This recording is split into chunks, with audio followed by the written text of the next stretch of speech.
Hello, this is Chris Ott, and this is part 15 of this series, What Meher Baba Really Taught. And what I'm going to talk about today is something I've actually talked about before. I'll give a link in the show notes to the original video I did at the Circle Center about a year ago. It's about this. The topic is another teaching that Baba gave that there are some misunderstandings about that I wanted to talk about. May not be in my book, but it's interesting anyway. I thought I'd add it here. So this is the topic of Meher Baba's statements about life on other planets, which is a big topic. It's barely mentioned in his principal book, but it is mentioned. And to explain it all, uh, I'm going to try to explain it all a little better here than I did before. All I did before was I read all the statements that he gave on the topic with some slides just for fun in the background of, outer space and some space music to make it fun. But here I'm going to be more detailed, and I'm going to mention the things that people kind of don't understand, and say what Baba really did teach, as far as I have been able to understand reading this stuff many times. Um,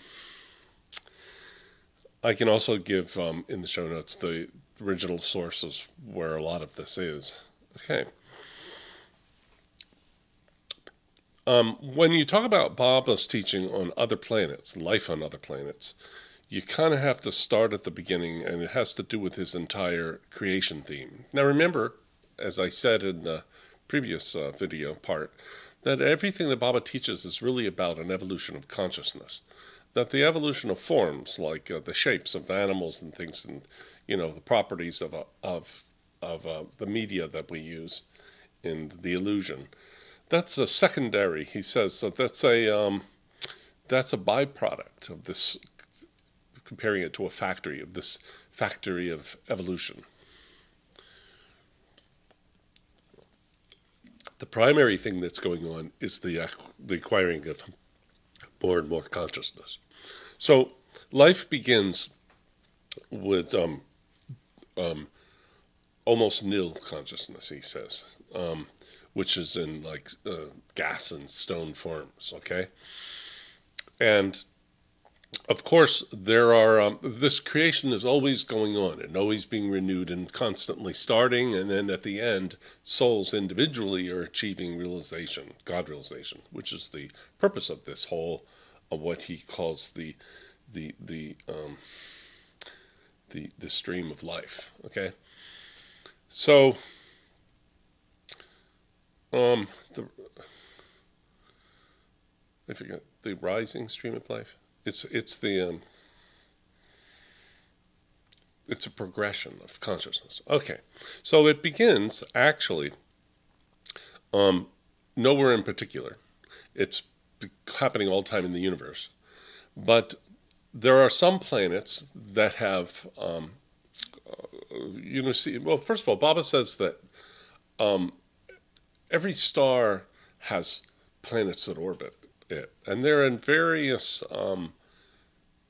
stages of evolution of life. Okay, but beginning with like stone and elements. All right, and most of them are that. So when you look out, there's just millions and millions of planets, and some of them have evolved up to the point of they're just gaseous. Okay, which is the very beginning of his evolutional forms. And then those, of course, solidify and become stones, and metal and minerals, inorganic life. Okay, and so there are planets that are just gas, and there are planets that are gas and stone. It does the stone doesn't replace the gas; you have the gas, and all of these are actually the embodiment of souls that are evolving. It's sort of odd, but that's what Baba teaches. And so there are planets with rocks and gases, and then there are planets that have evolved up to the point where they also have plants. So they also have gases, and they have rocks, and they have plants. And then you have them that have um, rocks and gases and plants, and also what he calls the worm form, grubs. And then they have them with fish. And so then you have them all with the previous stages and bird. And then there are planets with all the previous stages up to bird plus mammals, but no people. Okay. Now, and then finally, and you have millions of these because it takes many, many, each soul has to progress through all these different forms to finally achieve the human form and human consciousness, which is the purpose of this process. But so there are millions of planets that have subhuman life, but he says there are always exactly a certain number that have human life. And why there are these numbers, I don't know, but that's what Baba teaches. And he says there are 18,000 worlds at all times that have human life. Now, which worlds meaning planets? Now, by these planets, eventually those planets, their life will burn out, and it'll be different planets. But there'll always be that these stages is what continues. And a planet that now has just plant life will eventually have human life. Okay, if nothing happens to it. So it's these by these worlds. He really means the stages of the consciousness. As of course, that's what everything in Baba is really about. That, and the planets themselves are kind of secondary to this evolution of the consciousness. So there are 18,000 planets with human life, he says. But he says that they're very far away. And he says that they are, I'll quote right here, it's from Lord Maher, page 6005. They are not visible even with all the modern means, nor will it be possible for man to reach them or contact them. So a lot of people, they read this and then they really try to rationalize because they really need everything to fit with the culture. And the culture has that we contact them, and there's a movie called Contact, and they have these telescopes trying to talk to them. But Baba says they won't be able to, so I believe him. They're too far away. Plus, there was a kind of a myth once that the SETI myth that if you send out a signal, it's in the movie Contact. If you send out a signal, like a television signal, it'll just go on and on because there's nothing to stop it in space. And if it'll reach another planet, even in a million years, they'll suddenly start picking up our 1940s radio. Well, that's not really true. It's the radio signals actually do finally degrade and dissipate in time. So that's not really going to happen. And there seems to be a limit to where science can go. Fantasy, science fiction, of course, always sort of makes us think that progress is going to take us to these levels where all this will be possible, but he says it won't be. Nor will it be possible. That's what he says. For man to reach them or contact them. But he says, yet the scientists will come to know about them. How that happens, I'm not sure. So Baba does confirm that there's life in outer space and human life, but this other life is not really. He says it's life, the human life, and is like life on the earth. They have the same kinds of culture and so forth, but there's one difference I'm going to get to in a moment. But I should also say that for Baba, these forms. In science fiction, you would imagine, if you're just imagining, that evolution could have gone all these different ways. And so on other planets, they have different animals and so forth. And maybe they evolved into reptilians and some things. But that's not Baba's cosmology. In Baba's cosmology, the forms are kind of ideas in the mind of God, and they're fixed. So it's not arbitrary. It's not Darwinian, where there's a bunch of accidents. So there's an actual thing from Buddhism that Baba never doesn't quote, but I think he's consistent with it, that there's 84 lakhs of species of life besides humans, And that means 8,400,000 species. So you have to experience yourself as all those species. So if you went to one of these planets, if you could go, you would encounter the same kinds of animals that we have, and the people would look like us. And a lot of the things that we believe today, like that you can do time travel and you can warp space time and you can, go to, go interdimensional travel. All these are fantasy. Baba doesn't talk about anything like that. Never talks about other dimensions. Never talks about time travel. It's all fantasy. It's very recent fantasy, by the way. Time travel starts with the Time Machine, 1890. The Time Machine. It's in the 1800s. I forget what year, by H.G. Wells.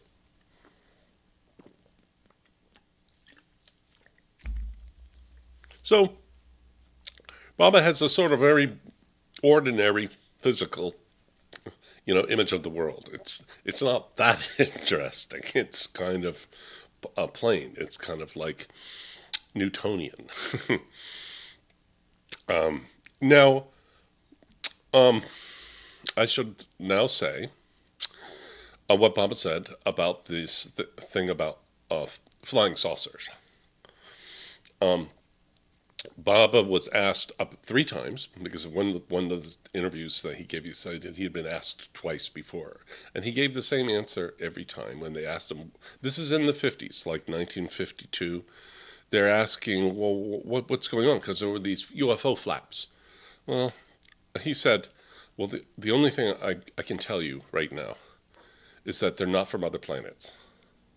Now, I'm going to show, I have a theory. Baba didn't say this. A lot of people go, oh, well, they must be astral, because that's theosophy. And Baba lovers are theosophists. They don't follow Baba. They follow, Madame Blavatsky and stuff like that. But it's probably something very ordinary. So the reason that they still believe that there's flying saucers that have to be interdimensional or something like that is because he goes, when they asked what is it with these flying saucers that were in the newspaper and so forth, he said they are not from other planets. So they go, see, he said they, so they must be something. I mean, he didn't say that's just fantasy or something, but it doesn't mean that they're anything spiritual or magical about them. They can be government projects, and I'm just going to show some pictures that convey this point. Okay, the first picture I'm going to show is one of the very first depictions that's supposedly real, based on a eyewitness, airplane pilot going over the Cascade Mountains of Canada, and he holds up a picture that he did of these crafts that he saw flying from his airplane. And if you look, you'll see they kind of look like little discs, like little sort of. Well, I don't know how to describe that. They're kind of like a crescent. And so I'm showing you now. I'm going to put it in here. The picture of Kenneth Arnold was his name, the pilot, and his depiction of what he saw. And now I'm going to show you a Horton glider. They also had Horton jets with engines that the Nazis had developed just earlier. And I'll show a picture that they captured these Hortons and they brought them over to the United States and Canada, because Canada's Air Force was very involved in the bombing of Germany. You can look it up. The Allies, okay? And they brought these Hortons secretly over to the United States and hid them and worked on developing them because they were looking for stealth technology. And they were stealthy. And the Germans were planning to bomb New York with one of these Hortons. So this was a big find, and it was a place where they were experimenting with these near the Cascade Mountains, where Kenneth Arnold saw these. So these were probably Horton prototypes. So if Baba says they are not from other planets, That's probably what he's referring to. Something as plain as that. And I won't argue the point any more than that. You've seen the pictures. It's hard to not see the comparison. Um, so um, we don't, according to Baba, aliens are not a real thing. Visiting the Earth, extraterrestrial visitors. Um, okay, now there was one other thing I wanted to cover about this topic. Oh, Baba says that every time the avatar comes, when it's an important avatar advent, um, oh God, the most important thing. Of all the planets with 18,000 with human life, let's just talk about the ones with human life. There's only one planet where you go on through the process of involution, which is the seven planes that I haven't really hardly touched on because you have to read them. I don't know anything more about them than anyone else that reads them. I'm not on a plane of consciousness except what he calls the gross. I just have regular experience. So, but he says there are people that at least part of the time, experience visions and things that we don't. And they are advanced souls, and they're in a body. They're not ascended or something like that. They're in a body, and when they die, they come back and they continue the progress in a body. And there are a lot of these, but the only place where this occurs is on the Earth. Now, the Earth isn't necessarily this planet. It's like an office, the Earth. And there's always an Earth. And when this Earth burns out, then another is already forming that will take its place. And it's the place where you go through the path and you achieve God realization. And all the 7,000 of the hierarchy and all those who are on the planes incarnate only on the Earth. And the avatar comes to the Earth. And all five perfect masters are always on the Earth. So this makes the Earth very important. It makes it the spiritual planet.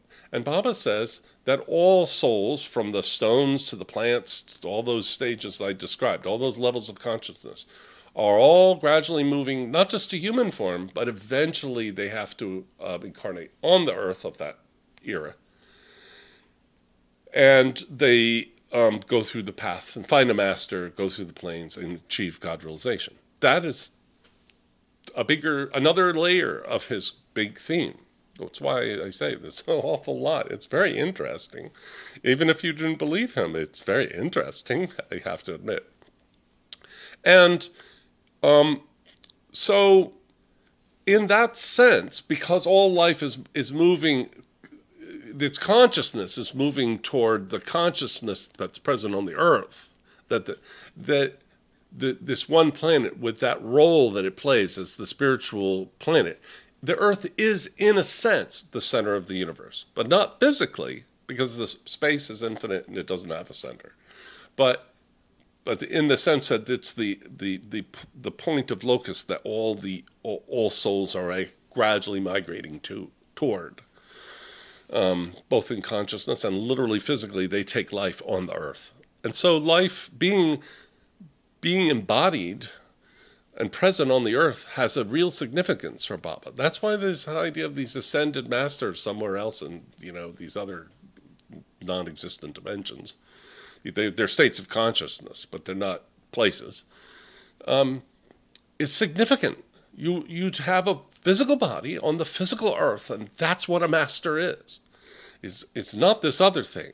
When a master dies, his consciousness it goes into a state of as I've said over and over, state 2B of his 10 states of God. And then it remains there forever, except unless it's the avatar, and then he gets pulled down every 700, 1400 years.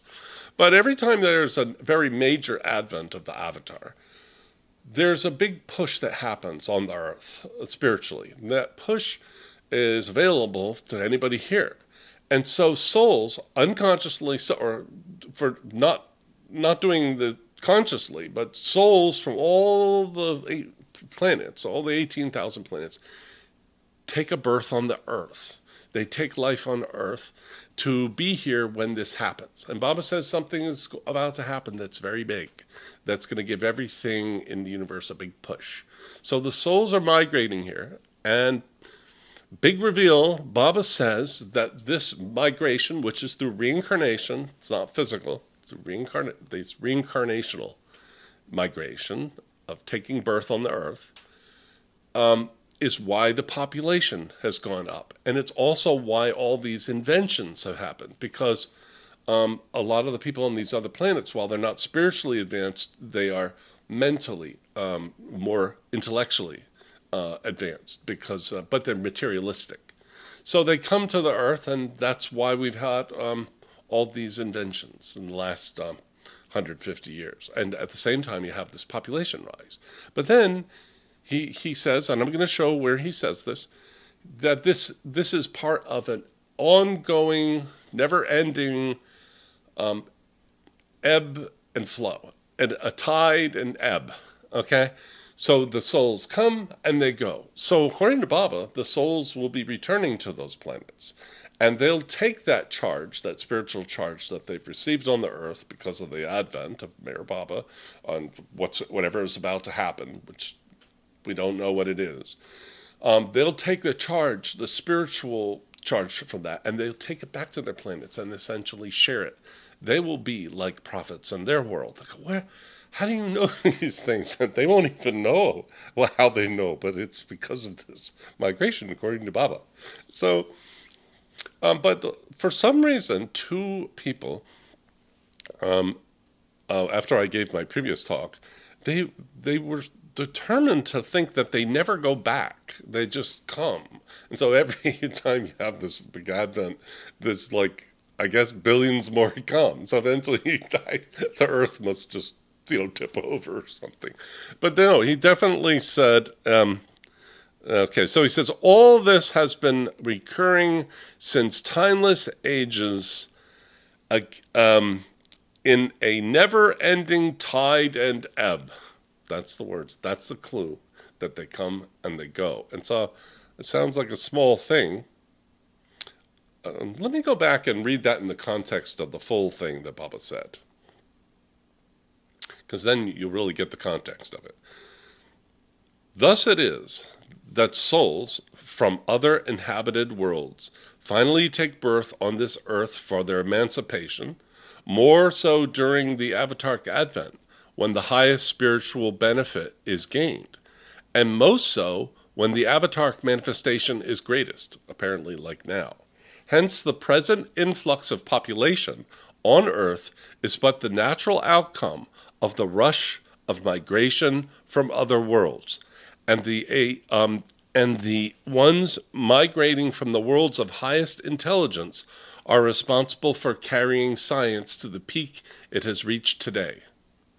All this has been recurring since timeless ages in a never-ending tide and ebb. And I'm going to talk about tide and ebb in just a second. Even the earth expends itself in time, and another earth takes its place. Science will come to know a little of what I have said. These are some of the most shocking things that Baba said. So they're the most. I think they're fun. I hope the audience does. The source is Much Love by T.K. Rama, blah, blah, blah, 1994, page 529. Baba gave those comments in 1963 in India. Okay, so what is ebb and tide? So I looked up ebb and tide. I thought I knew what it meant, but I just made absolute sure, because they were saying, no, they don't ever go back. I said, where did you get this? This is what it means. What is the difference between ebb and tide? As the tide rises, water moves toward the shore. I mean, this from out in the ocean. This is called a flood current. As the tide recedes, the waters move away from the shore. This is called an ebb current. So we're in a. So Baba said, use the word tide and ebb and also the order in which he gave that. Like there's the tide that we're in, this rise of population, and then the ebb. So rather than say, Baba would say, no, the population isn't because people aren't taking enough birth control. It's because souls are trying to take birth, and you can't prevent this because there's karma, and it trumps all of that. They'll get in somehow. If they have to come in the third world, then they'll do it that way, or whatever. So that is that. You know, there's more I could say about this, but I'm at 25 minutes, and as I've said, my camera only runs for 29 minutes, and then it'll shut off. So that's good. I wanted to say that about these planets, that the flying saucers are not coming from other dimensions. They're probably just physical projects that we don't know about, and hoaxes and other things. And we are not going to be able to communicate with other worlds, even as our technology improves, because Baba said it'll never happen. They're just too far apart. These worlds are too far away, and while they might find life on other planets, they're not going to find human life. Maybe that's what he means when he says science will learn a little of this, of what I say. He Okay, and then the thing about the ebb and tide, I wanted to correct that. All right, that's it. Thank you very much. I'll have some resources in the show notes under this video. Take care and have a great day. Bye bye. See you in part 16 next time.